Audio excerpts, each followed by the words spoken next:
Les Warriors ont pris ce match 2 victoires 107-88 face aux Boston Celtics. On va prendre le temps de débriefer ce game. Il s'est passé beaucoup de choses, surtout dans le troisième quart-temps.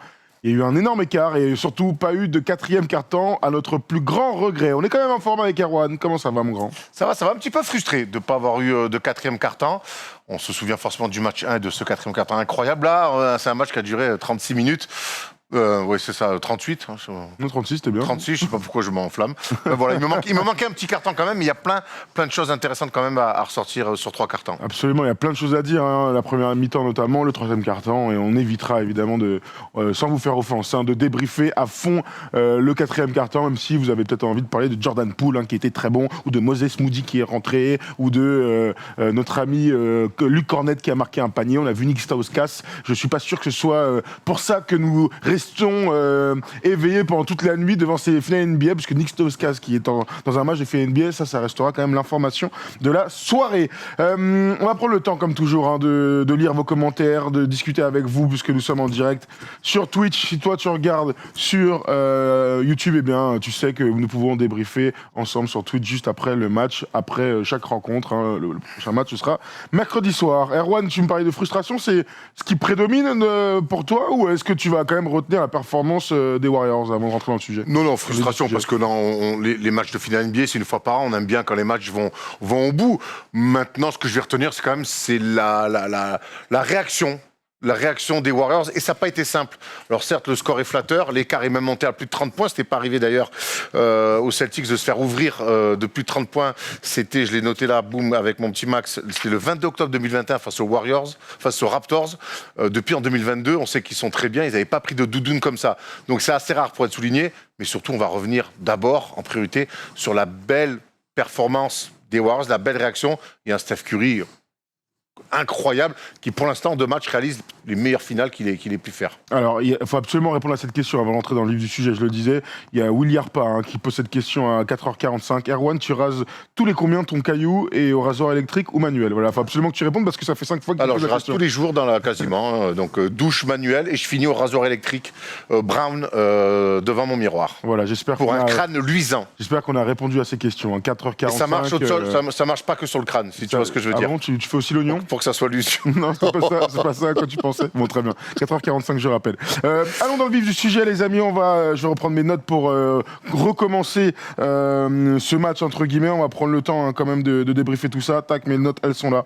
Alors, j'ai commencé par plein de choses. La première chose que j'avais envie de vous raconter, eh bien, c'est que au vu du début de match, et tu le disais tout à l'heure, c'était très difficile d'imaginer un écart en faveur des Warriors de plus de 30 au début du quatrième quart, puisque les Boston Celtics ont très très bien commencé cette rencontre. J'ai vu une équipe sur la lancée du quatrième quart-temps du premier match. J'ai vu un Jaylen Brown de très haut niveau dans l'agressivité, et la défense des Celtics, franchement, nous a impressionnés en début de match. Mais c'est archi intéressant ce que tu dis. Je me suis fait j'ai eu le même ressenti. C'est que ce début de match du Game 2, c'était le prolongement pour moi de la fin du match 1. Des Celtics très forts défensivement et adroits, et qui continuaient sur leur lancée de mettre des tirs, de bien défendre. En général, les équipes qui maîtrisent ça, tu défends fort, tu tiens ces duels, toujours ces switches incroyables. Et on a vu alors Ford arriver à tenir encore Curry, et derrière, ils continuent à mettre dedans comme des cochons, notamment encore avec Jalen Brown. Jason Tatum, rentre bien aussi dans sa rencontre. Et honnêtement, moi, de ce que je vois, j'allais dire premier quart-temps, mais même de la première mi-temps, je vois des Celtics meilleurs que les Warriors. Vraiment. Et en ça, je me dis, ça va être très, très, très compliqué. Heureusement, pour les Warriors, les Celtics se mettent un peu une balle dans le pied en perdant énormément de ballons, beaucoup trop de ballons perdus. Ça a été quand même l'une des clés du match. Je pense que si les Celtics perdent pas autant de ballons, parce qu'ils perdent pas des ballons sur des grosses défenses des Warriors, même si la défense des Warriors a été OK, ils perdent des ballons, ils en mettent directement en touche. Sur de la fantaisie. Et ça, je pense que ça maintient les Warriors en vie, et derrière, ils vont le payer dans le troisième quart-temps. J'ai noté des trucs, Erwan, tu me dis ce que tu en penses. 22-13 à un moment donné pour les Boston Celtics. On a une sensation tous les deux que, effectivement, il y a des ballons perdus, notamment par Marcus Smart, qui donnent de l'allant et des paniers faciles, du rythme à l'attaque des Warriors. Ils en avaient cruellement besoin parce que ils ne trouvaient pas justement de rythme sur attaque placée. Il y a 22-13, il y a ce sentiment donc que les Celtics sont mis en place.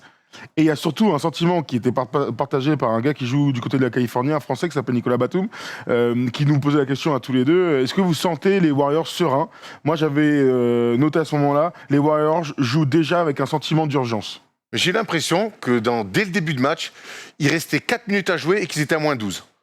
Et donc je voyais des choses un peu du n'importe comment, notamment sur des tirs ratés, sur les replis. On a vu Derrick White tout seul sur des 3 points. On a vu des tirs grands ouverts côté Celtics parce que les Warriors n'étaient pas spécialement sereins et inspirés en attaque.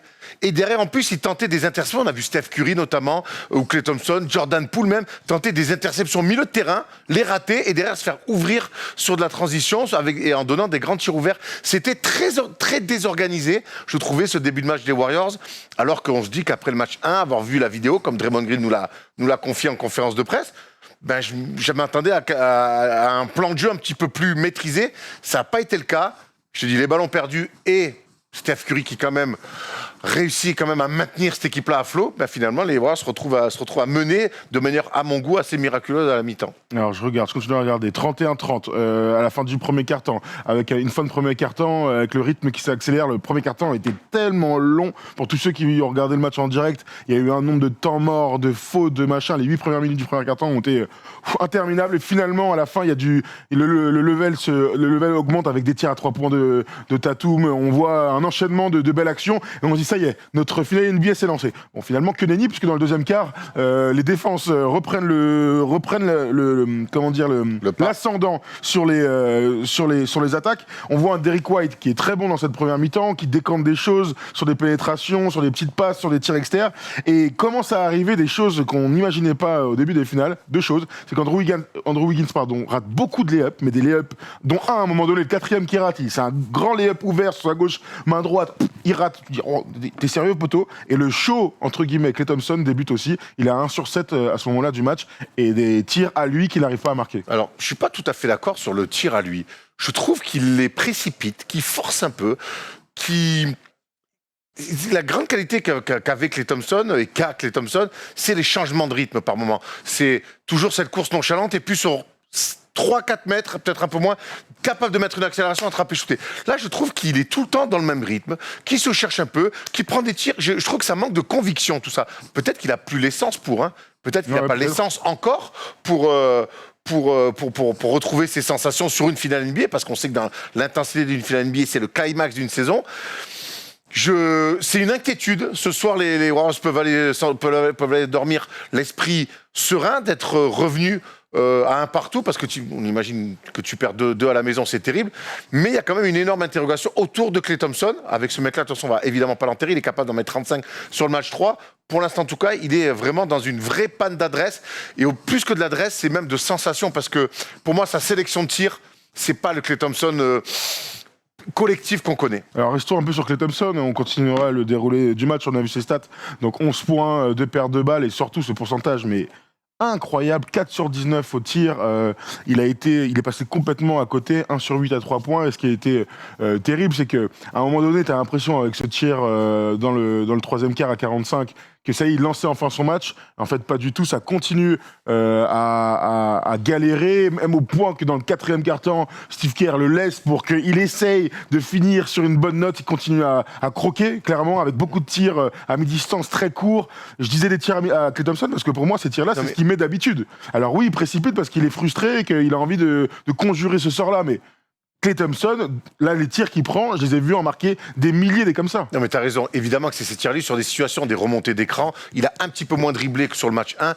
Évidemment, et dans le chat, on me dit, frère, c'est ces tirs. Oui, t'as raison, mon frérot. C'est ces tirs. Ce que je veux dire, c'est que dans la manière de les prendre, dans la manière de poser ses appuis, j'essaie de rentrer un peu dans le détail, mais en tout cas, c'est pas, je peux pas juste dire, il a raté les tirs. D'ailleurs, on n'a qu'à voir, il fait peu de gamelles, à part la première, il fait une énorme gamelle. Ouais. Et après, derrière, c'est des tirs trop longs, très courts. Donc ça montre que quelque part, il se précipite, il y a un manque de rythme, il n'arrive pas, au moment de l'attraper, shooter, ce qui sont ses tirs, il y a quelque chose qui ne va pas. Et c'est pour ça que je dis que ce n'est pas complètement tout à fait sa mécanique de tir. Voilà, si on peut rectifier comme ça. D'accord, très bien. On revient sur notre match et on prendra à vos commentaires. On continuera, si vous avez des trucs à dire sur Klay Thompson. Qu'est-ce que tu as pensé, toi, qui reste sur le terrain à la fin? Je trouve ça dramatique. Pour que on sent bien que Steve Kerr et les Warriors veulent le laisser sur le terrain pour qu'il reprenne de la confiance. Et au final, on a l'impression que c'est encore pire. C'est encore pire, voilà, ça l'a pas aidé. Alors moi, j'ai trouvé ça dramatique, mais autant Klay, on pouvait comprendre, mais ça marche pour Draymond Green. Le match, il est terminé quand Steve Kerr, quand Ime Udoka sort tous ces mecs à 9 minutes, là, tu dois te mettre tous tes gars sur le côté. Quand je vois Klay Thompson aller sur un backdoor au dunk, enfin, entre guillemets au dunk, au layup dunk, et qu'il retombe en tombant par terre, là, je me suis dit, oh, on est à ça qu'il se fasse une cheville, un genou, et ils ont besoin qu'il soit sur le terrain. Donc moi j'ai trouvé ça dramatique. Parfois, effectivement, on peut comprendre et on sait que les dernières minutes, enfin la fin de ton match peut permettre de relancer pour le match suivant. Là, Klay Thompson, il faut le mettre au frais. Et tu vas à Boston, nouvelle salle, autre atmosphère. Voilà, il va se relancer, j'ai envie de dire, tout seul, quoi. C'est pas cette fin de match, même s'il avait marqué 10 points à la filée, qui aurait pu permettre à ce gars-là de se relancer. C'est toujours un petit peu ce doux équilibre à essayer de trouver. Mais tu as raison, au final, c'était pas un bon choix de le faire. Ça l'a, j'ai l'impression, encore plus frustré. Il passe de 4-15 à 4-17, à 4-19. À 4-19, tu as raison, ouais. Donc on va voir après. On a l'impression que ce mec-là, le 3 points qu'il met, pour le mettre dans le troisième quart-temps, psychologiquement, faut être très très fort. Il est dans la première mi-temps qu'il fait, c'est un trou noir complet. Et être capable de mettre ce 3 points alors que le match est encore en train de est encore serré, il faut avoir ce mental-là. Shooter continuera tout le temps de shooter. Shooter's gonna shoot, c'est comme ils disent tout le temps. Je le dis très mal, mais tu m'as compris. Mais là, j'ai un vrai point d'interrogation autour de la suite de ces finales autour de Klay Thompson. Les Warriors vont avoir besoin d'un Klay Thompson beaucoup plus adroit et beaucoup plus régulier. Pour être champion, absolument. On lisait dans le chat. Oui, Klay Thompson est revenu à 3-4 mois, mais on le juge sur ce qu'il produit sur le terrain. On revient donc à ce deuxième quart-temps. Alors, les choses que j'ai notées, c'est qu'à un moment donné, les Warriors sont un peu dominés. Il y a un temps mort et derrière, Steph Curry commence à faire son show. 40-40, 10-0 ensuite pour les Warriors avec Steph qui enchaîne, Andrew Wiggins qui met un gros 3 points. On sent qu'on trouve un équilibre dans la partie, c'est-à-dire que voilà, les deux équipes sont à peu près du même niveau. J'ai noté cette stat qui est incroyable aussi, 9 paires de balles, et cette stat va revenir souvent, 9 paires de balles pour les Boston Celtics, 18 points marqués sur les paires de balles des Celtics par les Warriors. C'est terrible. Marcus Smart en met 2 en touche. Il y a des ballons perdus dans des dribbles sans énorme pression. Et je trouve que c'est le premier et le gros tournant de cette rencontre-là. On le répète, on a l'impression, on a cette impression visuelle que le début de la rencontre, il est clairement à l'avantage des Celtics qui surfent sur la fin du match 1. À part Horford qui lui il s'est jamais remis de son match 1, on va y revenir. Mais je trouve que les Celtics, en plus, ils mettent la pression sur les Warriors. Et t'as raison quand tu dis qu'on a cette sensation que les Warriors jouent tout de suite avec la pression parce que ils se font attraper à la gorge. Et ils se disent, et moi j'ai l'impression, en tout cas en les regardant, de me dire, oula, en fait ce match-là, les gars, si vous voulez le prendre, va falloir s'employer parce que ça va être une galère. Ouais.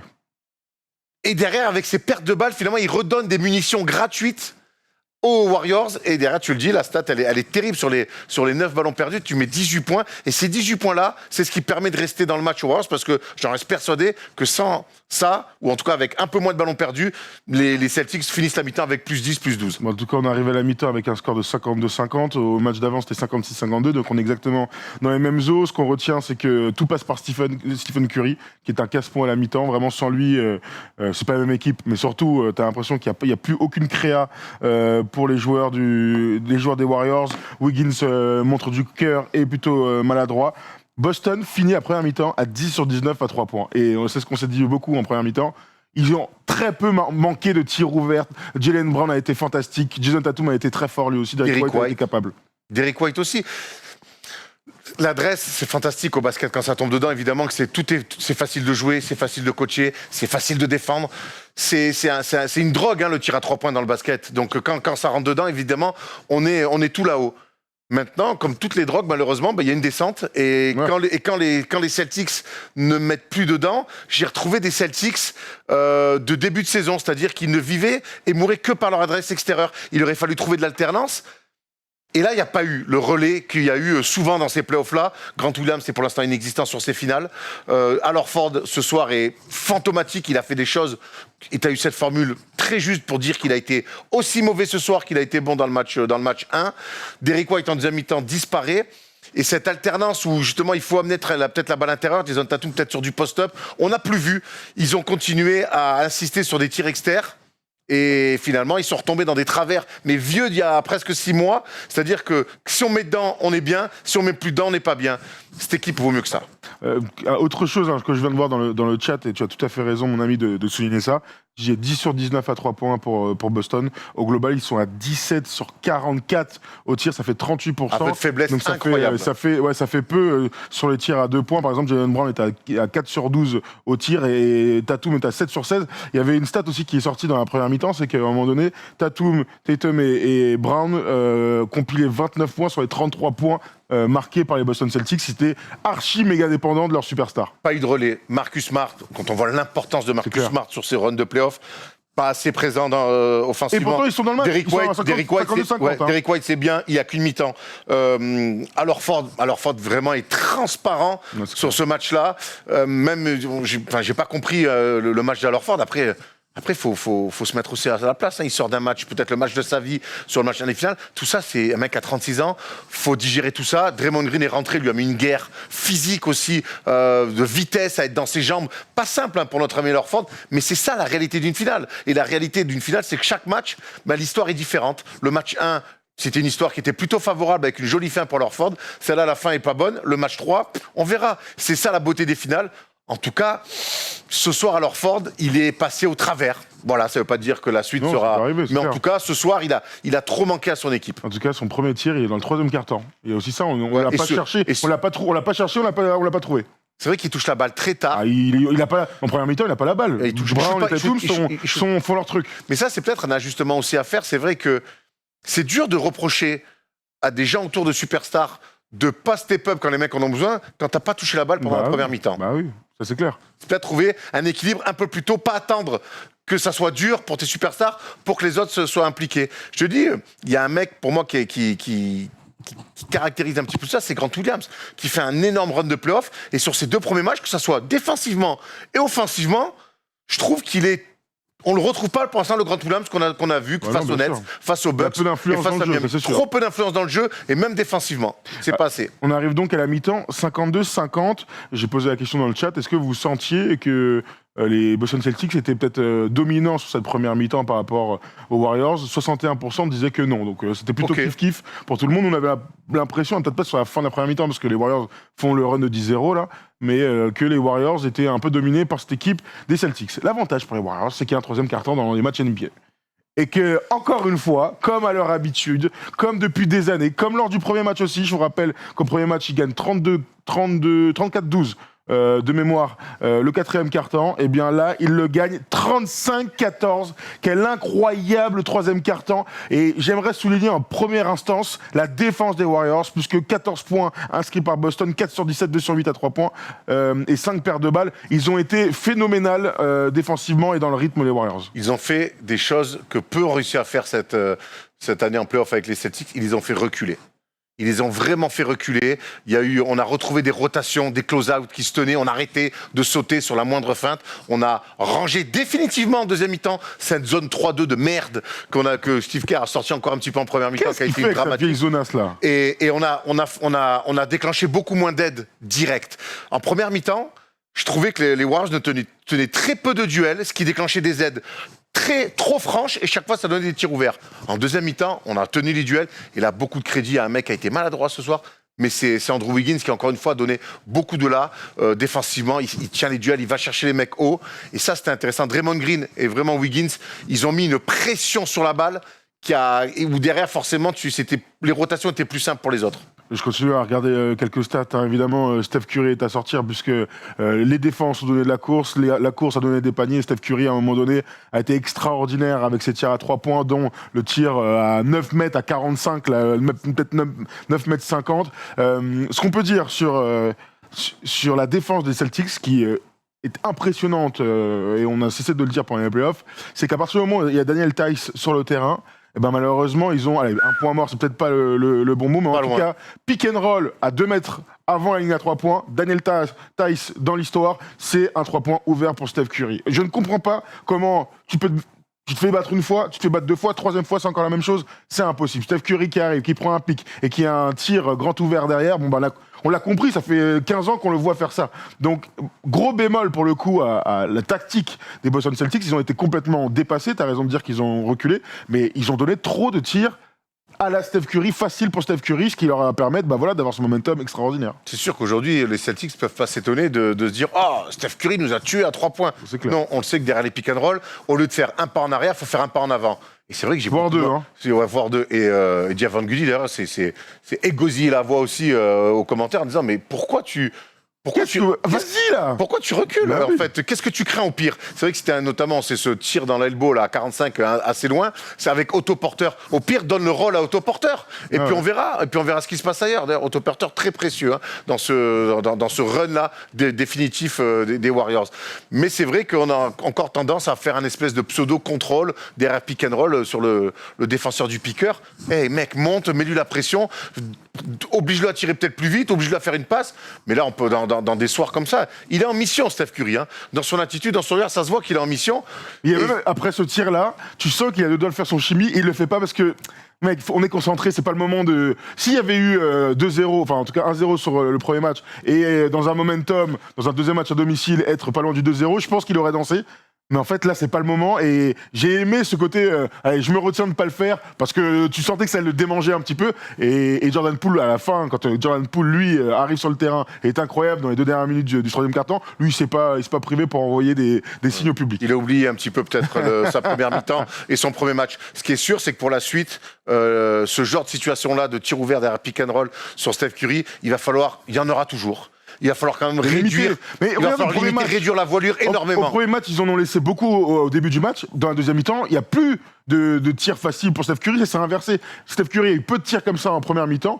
Alors Ford est très intelligent, Robert Williams aussi, donc ils ont tendance à monter sur Steph Curry. Prise à 2, trappe, il y a plein de choses à faire. Après, tu sais que tu laisses du jus. Ouais, c'est sûr. Tu sais que c'est ça la profondeur d'un effectif NBA oui, aussi, tout à fait, mais c'est là qu'on voit aussi sur la durée d'être capable de maintenir des efforts défensifs maximum comme ça.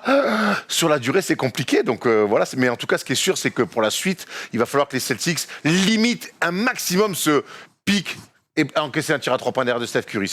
C'est trop facile pour Steph Curry. Ça, c'est clair. Alors, je vous le disais, les stats, 35-14 pour les Warriors. Quelques stats pour les joueurs dans le carton. Steph Curry est à 14 points, 3 sur 6 à 3 points.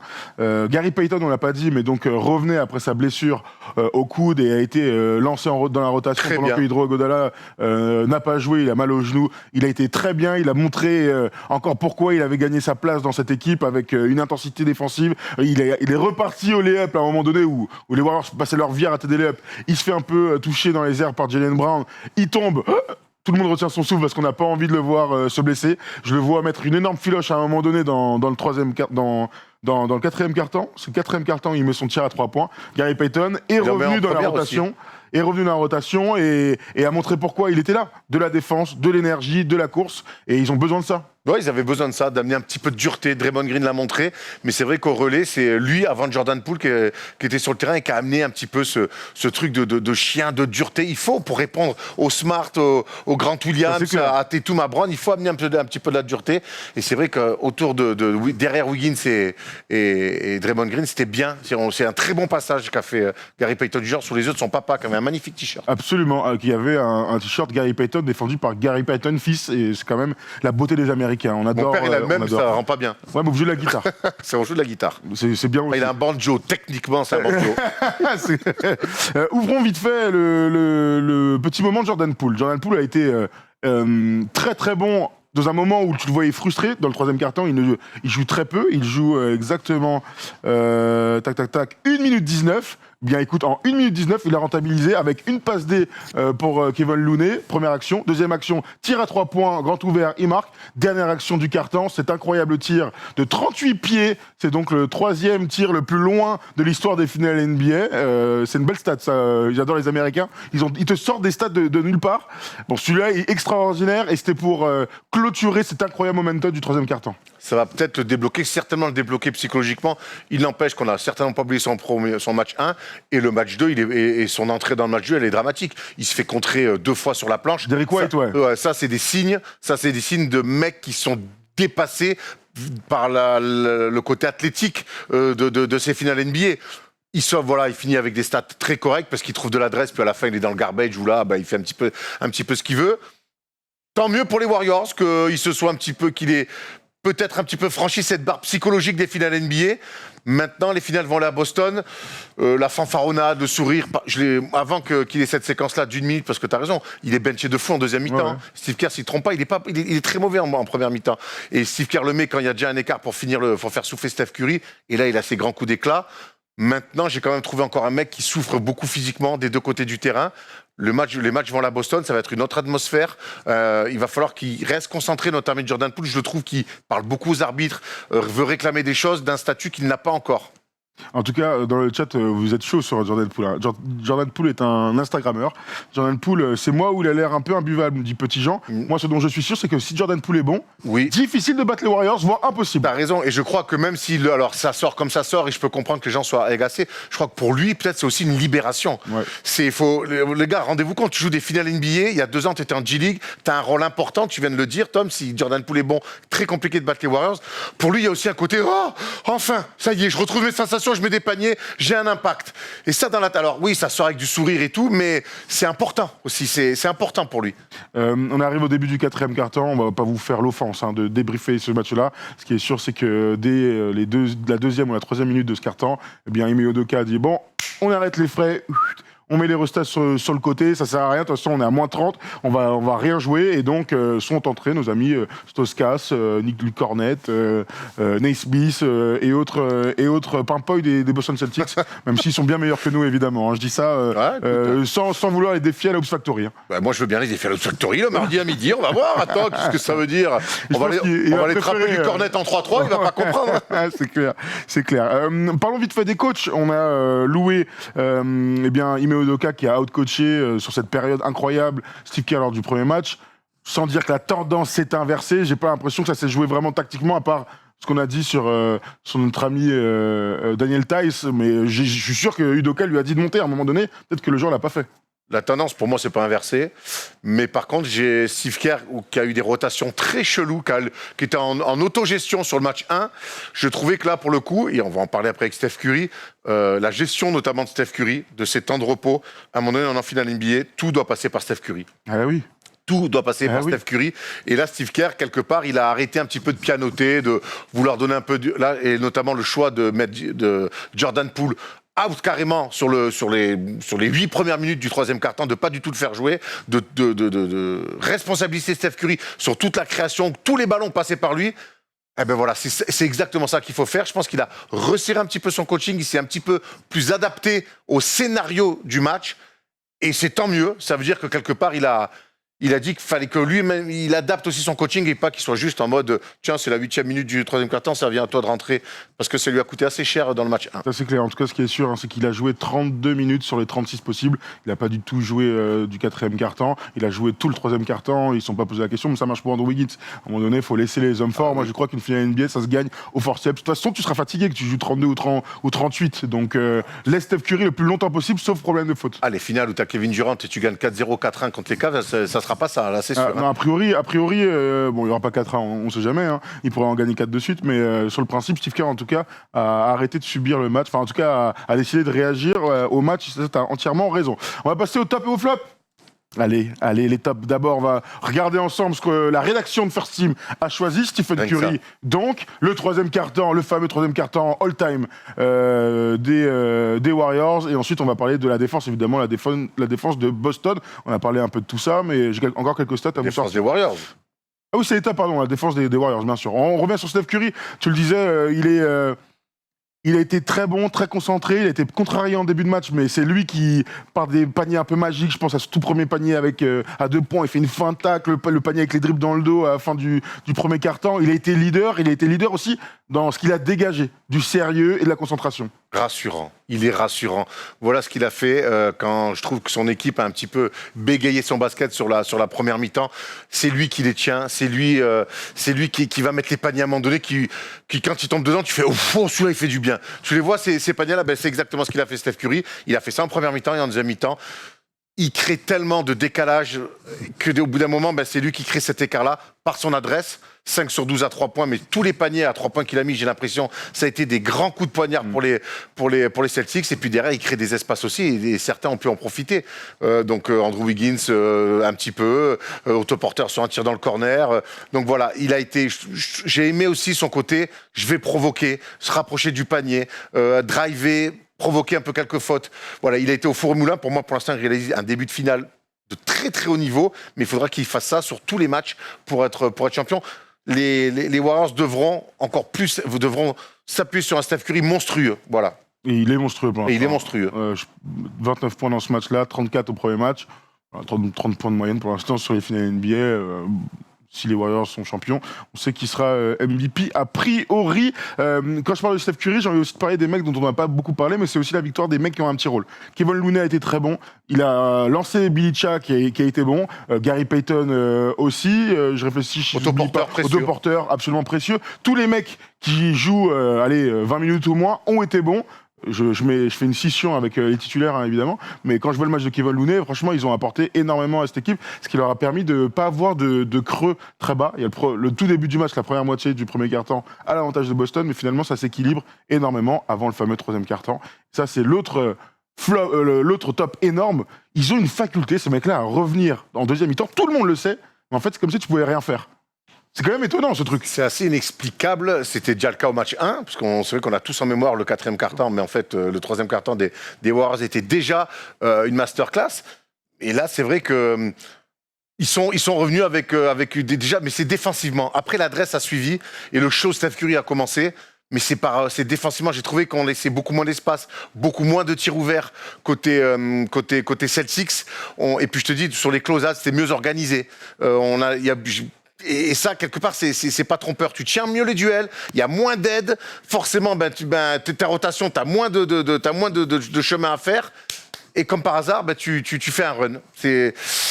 On sait que toute l'année, ça a été une bonne défense. Mais voilà, là, au meilleur des moments, ils ont ressorti cette défense. Et derrière, ils ont su verrouiller. Le troisième top de la soirée pour nous, c'est donc la défense des Warriors. Et Wiggins, hein. Oui, bien sûr, on doit. Mais Wiggins, il a des défauts, il rate des trucs en attaque et ainsi de suite. Il finit le match à 31 minutes, 11 points seulement à 4 sur 12, mais ce qu'il apporte autour des rebonds offensifs, on l'a vu souvent agressif aux rebonds offensifs, il finit à 6 rebonds et puis il défend sur Jaden Tatum, il défend sur Jaylen Brown. Voilà, il fait toutes les autres choses bien. C'est le premier défenseur sur Tatum et Brown, donc c'est pas rien. Et il s'envoie. Et même si les deux mettent des paniers, score, il les fatigue, il les use. Et quand on va voir le plus-minus tout à l'heure de Jason Tatum, on a vu le plus-minus de Andrew Wiggins, c'est plus 19. Ouais. C'est pas rien. C'est une énorme stat. La dernière chose, c'est donc la défense des Warriors, on en a pas mal parlé. Il y a une stat qui est sortie. 18 paires de balles pour les Boston Celtics, 15 interceptions. Alors, si je dis pas de bêtises, je vais revenir avec ça. 15 interceptions sur 18 paires de balles. Alors oui, il y a des ballons donnés directement par certains joueurs, mais il n'empêche que ça traduit la super défense. Je pense à Draymond Green qui a intercepté beaucoup de ballons dans les bras ou sur des remontées. Les arbitres ont été plutôt permissifs, j'ai envie de te dire. Ils ont laissé jouer. D'ailleurs, on peut aussi reparler de la petite altercation. Altercation, c'est un grand mot, mais entre Jaylen Brown et Draymond Green, parce que Draymond Green avait pris une technique juste avant parce qu'il parle trop. Et il se retrouve dans cette situation-là qui aurait pu changer complètement la face du match. Il y a 30 secondes où on se dit, mais il y a possibilité, après, quand l'arbitre est au review, qu'il se fasse expulser. Et si c'est le cas, c'est n'importe quoi. Je ne suis pas persuadé qu'il ait besoin d'en faire autant. Alors, on sait que sa grande gueule, c'est un profil unique dans cette équipe-là qui a besoin de ça. On sait que Klay Thompson, Steph Curry, Andrew Wiggins, c'est des gentils. Et tu peux pas être champion NBA qu'avec des gentils. Il faut un peu des méchants. C'est ce méchant-là. Maintenant, faut qu'il dose un peu. Il prend encore des risques. Il supporte pas qu'on le touche, alors que lui, il passe sa vie à toucher. Et dès que tu mets un peu, dès que tu viens réduire la distance, il se met dans tes bras, il t'enfonce. Il joue avec le feu. Il joue avec le feu. Alors, l'ancien arbitre, là, Shavy, là, nous explique que comme c'est Draymond Green qui a déjà une technique, en fait, lui, n'aurait pas mis de technique et c'est ce que les arbitres ont fait. Mais tu prends des risques. Et là, tu es chez toi à San Francisco. À Boston, comment ça va être? Je crois que cette équipe, Draymond Green gagnerait aussi à en faire un petit peu moins. Mais il faut qu'il reste qui il est aussi. On va pas demain, on va pas en faire un Channing Frye, tu vois, qui dit pas un mot. Donc, je sais pas pourquoi, c'est le mot qui est, c'est un pivot, un intérieur plutôt calme. Mais je l'ai trouvé très bon. Je l'ai trouvé exemplaire. C'est le Draymond Green dont ont besoin ces Warriors maintenant. Est-ce qu'il a besoin d'aller parler dans l'oreille de Jason Tatum si tôt dans la rencontre, de se mettre si tôt en danger comme ça au niveau des fautes? Je suis pas persuadé. En tout cas, s'il s'était fait sortir, ça aurait fait énormément parler, mais Catastrophe. il n'y aurait pas eu saison régulière, double technique. Hein. La question se pose même pas. Hein. Là, comme c'est les finales avec ces Draymond Green, ils ont réfléchi. Plutôt qui traînent Des dans le pieds, visage. des mains, des shorts attrapés. Ah gros, tu te fais sortir. Qu'est-ce qu'on aurait dit? Eh ben, on te serait tombé dessus. C'est bien normal. Allons dans les flops, s'il vous plaît. On va retrouver certains joueurs des Celtics, évidemment. Et j'ai lu un commentaire. J'aimerais bien qu'on en parle. Alors Ford, évidemment, on l'a dit, des stats, il est passé complètement à côté. Il a fait son âge, alors qu'il avait été fantastique il y a 3 jours. Marcus Smart et les turnovers. J'ai un commentaire, Erwan, tu me dis ce que t'en penses. C'est Arnac qui nous dit ça. Je suis vraiment déçu des Celtics. Moi, ce que j'ai vu, ce n'est pas une défaite, mais un abandon. Sans dire que les Warriors n'ont pas gagné, mais j'ai vu mon équipe abandonnée. Oui, il y a de l'abandon. À partir du moment où il n'y a pas de quatrième quart-temps, il y a un abandon. Il y a un énorme run d'une équipe qui a fait 6 finales en 8 ans. Oui, il y a de l'abandon. Il y a aussi 2 matchs à San Francisco, tu retournes à Boston et tu as récupéré l'avantage du terrain. Oui, le travail, il est fait. Hein. Il ne faut pas non plus tout mélanger. C'est long des finales NBA. Une série au meilleur des 7 matchs, c'est long. Et je trouve que Ime Udoka, il a protégé ses mecs à un moment donné. Ok, on n'y est pas. On est à moins 32 début du 4. Il a essayé un début du 4e. Hein. Il a même pris une technique pour réveiller ses gars. On la connaît celle-là. Hein. Début du 4e, boum, ils prennent un 5-6-0. Il a fait, allez, merci, messieurs, on va s'asseoir, c'est pas grave. Quelque part, on repart à Boston avec l'avantage du terrain.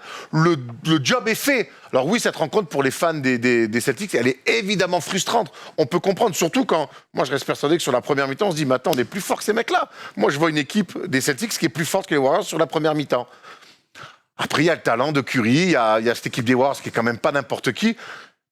Ils abandonnent, mais parce que c'est un abandon calculé. Voilà, c'est un abandon calculé. J'ai pas vu des têtes baissées, j'ai pas vu des attitudes inquiétantes. J'ai vu des mecs qui, à un moment donné, étaient trop loin pour revenir. Est-ce qu'on va fatiguer des gens, risquer des blessures? On va pas forcer, quoi. Voilà, c'est aussi des calculs un peu, mais je comprends qu'on soit frustré. Mais j'irai pas jusqu'à abandon. Bon, du coup, on va se projeter gentiment vers le match 3. Hein. Je vous le rappelle, c'est mercredi soir, 3h du mat. On sera en direct juste à la fin du game, et le match 4 ce sera vendredi, toujours pareil, à 3h du mat. On se projette, Erwan, et on va à Boston. Changement d'ambiance, changement de stade, changement de momentum aussi. Ils ont réussi ce gros coup d'aller gagner un match à San Francisco. On a entendu une stat pendant le match. Les Warriors, sur les 26 dernières séries de playoffs, ont toujours réussi à prendre un match à l'extérieur. D'accord qu'il y aura 2-2 à la fin de la semaine prochaine. Ben, c'est ce qu'on souhaite. En tout cas, c'est ce qu'on a envie. On sait que Boston a été capable de prendre des matchs à l'extérieur tous les playoffs. On sait qu'ils en ont lâché à domicile aussi, à part contre les Nuts. Mais face aux Bucks et aux Heat, ils ont perdu des matchs. Et des matchs des fois importants. On se souvient du match 5, notamment match 6 face à Miami. Où ils perdent à domicile. Donc voilà, on sait que le TD Garden est une ambiance très chaude, compliqué d'aller gagner, mais pas impossible. On l'a vu tout au long de ces playoffs. Et puis les Warriors aussi à l'extérieur, c'est finalement peut-être là où ils sont peut-être les plus chiants à jouer. Ils sont insupportables, hein, de toute manière, ça c'est clair, pour éteindre des salles avec à coups de grands 3 points de folie. On va essayer de se livrer un petit peu. On les imagine revanchards aussi. Ah bien sûr. C'est pour ça que notre ami tout à l'heure dans les commentaires nous parlait d'abandon. Moi je vois surtout une équipe qui va peut-être rentrer à Boston en se disant, attends, ce dernier match, on est à moins 30, on l'a peut-être en travers. Aussi, donc ça va être aussi intéressant d'arriver de voir le côté réaction. On sait que la réaction dans des séries au meilleur des 7, elle est archi importante. Et les Celtics n'ont pas perdu 2 matchs de suite dans cette campagne de play-off. Hein. Ça n'est jamais arrivé. Ça marche aussi pour Steph Curry. Et on a vu la stat sur un liner à la fin du match. Steph Curry n'a jamais perdu 2 matchs de suite en finale NBA. Quand il est à 0,5, il gagne toujours le match d'après. J'en ai quelques commentaires pour voir où est-ce que vous vous positionnez. Est-ce que vous imaginez une victoire des Celtics ou des Warriors dans ce match 3? Erwan, toi, tu vas plutôt vers quoi? Je vais regarder là aujourd'hui si les bookies nous donnent des petites cacahuètes pour essayer d'aller vers un vainqueur. C'est tellement compliqué.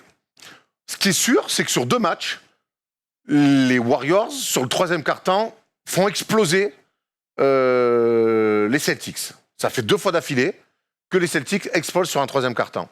Ça, c'est la tendance des 2 premiers matchs. Il y a eu ce 4e quart-temps d'exception, 46 avec une adresse à 3 points. Ça, pour moi, c'est presque du lunaire. Donc, je ne suis pas sûr que pour les Celtics, on puisse s'accrocher là-dessus. Maintenant, j'ai vu aussi les Celtics sur une première mi-temps être capables de rentrer dans la gueule des Warriors, leur imposer un défi physique qui est compliqué parfois pour les Warriors à répondre. Donc j'espère que les Celtics, à domicile, vont réussir à de nouveau imposer, mais sur 48 minutes, c'est important. Sur 48 minutes, comme ils l'ont fait souvent dans ces playoffs, c'est un combat physique de 48 minutes, l'imposer ce combat-là. Là, aujourd'hui, il y a trop... Al Horford, pas dans le combat physique. Robert Williams, pas mal, sur du compte, mais pas assez d'impact. Je l'ai dit, Grant Williams... Je veux voir le Grant Williams qui a défendu sur Kevin Durant, qui a défendu sur Antetokounmpo, qui a défendu sur Jimmy Butler. Pour l'instant, sa défense sur Steph Curry ou sur Klay Thompson ou sur Wiggins, j'ai pas vu encore de flash défensif même de Grant Williams. Donc il va falloir qu'ils se remettent comme ça. Pour moi, c'est le combat. C'est une équipe de talentueux, mais leur grosse force collective, c'est le combat. Je lisais vos commentaires, évidemment. Steph Curry a perdu 3 matchs d'affilée en 2016. Non, ce que je voulais dire plutôt, c'est que le liner, c'était ça. C'était que les Warriors n'ont pas perdu 2 matchs d'affilée, eux aussi, dans ces playoffs-là. Ils étaient, à un moment donné, ils sont à 5-0 après avoir perdu un match. Donc c'est la même stat que pour nos amis des Boston Celtics. Petit sondage, du coup, qui va gagner le match 3 ? Pour l'instant, Boston est à 29% et les Warriors à 71%. On en revient toujours au même truc. Lorsqu'il y a une équipe qui gagne, on a toujours que le match d'après, le game, il est pour eux, pour le vainqueur. C'est quand même terrible. On reste tellement sur la dernière impression. Est-ce que tu penses qu'on verra la même physionomie de match à Boston qu'on a vu sur les 2 premiers à San Francisco ? Physionomie de match, ouais, moi je pense que ça va être serré. Les 2 premières mi-temps sont très serrés finalement dans le score. 56-52, 52-50. Moi, j'imagine une série. On n'a pas eu de money time encore. On n'a pas eu de money time. Alors, on n'a pas eu de vrai money time. Ça, c'est vrai, t'as raison. T'as pas de dernière minute au couteau. À l'image de ces playoffs, d'ailleurs. On n'a même pas 3-4 dernières minutes. Les matchs sont pris chaque fois au moins 5 minutes de la fin. Ouais, c'est vrai. J'espère un money time. J'espère que les Celtics vont mieux gérer les 3e quart-temps pour ne pas les obliger à faire un run d'incroyable pour essayer de revenir dans les matchs. Ils sont prévenus en tout cas, ouais. Ils sont prévenus. S'ils le font pas, je ne sais pas. Je regardais vite fait sur Winamax, nos copains de Winamax, ils ont déjà les codes pour le match 3. 1,62 Boston, 2,20 Golden State, donc Boston à domicile devrait s'imposer vis-à-vis des bookmakers. Bon, très bien, on a fait le tour. Sur ce match 2, donc, les Warriors ont remporté ce game et reviennent dans la série. Nous, on imagine, je continue à croire que ce sera une série longue. Après, peut-être qu'ils vont prendre 3 autres, Erwan, pour arriver à ton 4-1. Ouais, non, j'espère m'être trompé comme souvent, comme on aime bien me le rappeler. C'est très dur à lire. Vraiment, je te le dis, je trouve ça très dur à lire. Après 2 matchs à San Francisco, il y a un partout. J'ai l'impression que oui, j'ai envie de croire à un 2-2, mais voilà, la tendance, c'est que finalement, les Warriors sont capables de faire des éclats répétés sur 2 matchs. Le 4e quart-temps, pour moi, ça reste trop quelque chose qui arrive une fois dans une vie, d'avoir une crise comme ça. Voilà, maintenant... À domicile, je veux voir les Celtics sur une finale NBA. Après 12 ans, après leur dernière finale au TD Garden, comment aussi les Celtics vont encaisser ça. Jason Tatum a raté son premier match. Ce soir, Jason Tatum est mieux offensivement, fait un plus-minus dramatique au final. Donc justement, le plus-minus de Jason Tatum, moins 36. C'est le pire plus-minus de sa carrière. C'est le pire plus-minus des finales NBA depuis 96. C'était pas compté avant. Je te donne juste les noms des autres mecs. Tyler Herro a fait moins 35 dans la finale en 2020. Kobe, dans le match 7 en 2008, est à moins 35. On se souvient que c'était un blowout incroyable. Avec jet de Gatorade en plein milieu du 4e quart-temps. Dans ce même match, Lamar Odom était à moins 34. Et LeBron, lors du match 3 contre les Spurs en 2013, était à moins 32. Il y a quand même 2-3 noms impressionnants dedans. Bref, en tout cas, moins 36, pire plus-minus de toute sa carrière.